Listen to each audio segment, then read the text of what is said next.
From the WDUP Safety News Studios in Fayetteville, North Carolina, this is a WDUP Safety Update with anchor Israel Acosta. Safety Tips with Kevin Dibb. Weather with Roger Davis.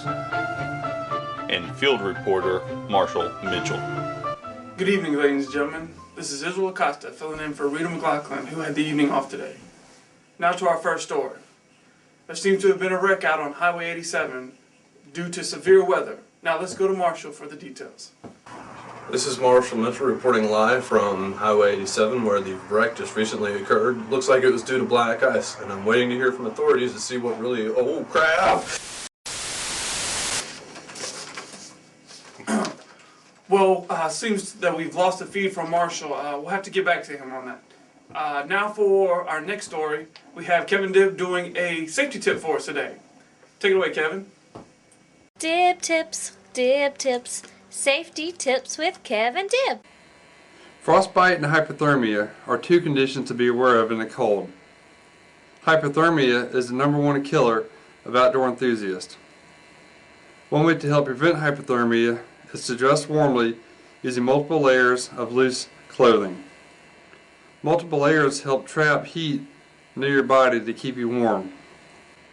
And keep your clothes dry. Wet clothing loses 90% of its insulating value. And if you have a hat and glove, be sure to wear those too. Take it away, Iz. Well, Kevin, thank you for the safety tips. It sure does look cold out there. Now, for the weather, we'll go to Roger Davis. How's it looking outside there, Roger? It's cold! Well, thank you, Roger, for the weather report. Now, it looks like we've restored our feed to Marshall out on 87. Let's get back to him to find out an update of the situation. Continuing. This is Marshall Mitchell continuing his report of the black ice incident on Highway 87. It appears that a car lost control on black ice and decided to hit us. But it's okay, I'm still here. So, black to black ice. Black ice is actually created by moist air or light rain that settles in a spot and cools very slowly, which causes the air bubbles to remove from the ice and seem almost invisible. Makes it extremely strict and hard to see, not very visible. So, yeah, black ice, it hurts. Be careful. Back to you, Israel. Thank you, Marshall, for the update on that wreck on 87. Make sure you get your injuries taken care of. Now for Kevin Dibb with some more safety tips. Dibb tips, safety tips with Kevin Dibb. Thank you, Iz. Make sure that your car is ready for the winter time as well. Make sure that your antifreeze is fresh and filled. Make sure that your windshield wiper is a wintertime mix. Make sure that your car's heater and defroster are also working properly. And nothing's worse than being stuck in the cold with a dead battery. So make sure it's fully charged and that you also know where your jumper cables are in case you need them. Check your tires for proper pressure and good traction. You never know when you might run into some black ice. It is also advised to have a car survival bag. You should put a flashlight, some matches, non-perishable food, bottled water, and whatever else you think you might need if you get stuck for a while. Take it away, Iz. Thank you, Kevin, for those very useful safety tips. Well, now on to our final story.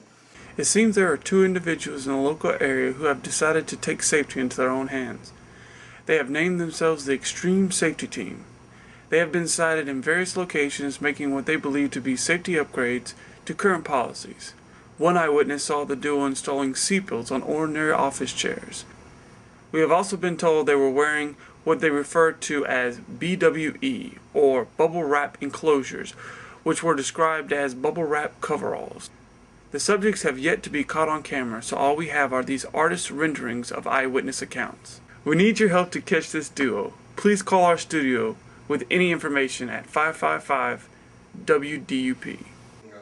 Thank you for joining us this evening with the WDUP Safety News Team. We would now like to leave you with a few safety tips for the evening. Thank you.